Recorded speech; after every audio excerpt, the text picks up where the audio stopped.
ఆదిలో ఉగ అంటే నక్షత్ర గమనం. నక్షత్ర గమనానికి ఆది ఉగాది అంటే సృష్టి ఆరంభమైన దినమే ఉగాది. యుగం అనగా ద్వయం లేదా జంట అని అర్థం.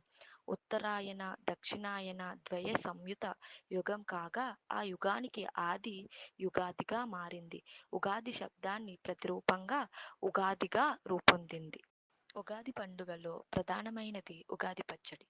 తీపి, కారం, చేదు, పులుపు, వగరు, ఉప్పు వంటి షడ్రుచుల సమ్మేళనమే ఈ ఉగాది పచ్చడి.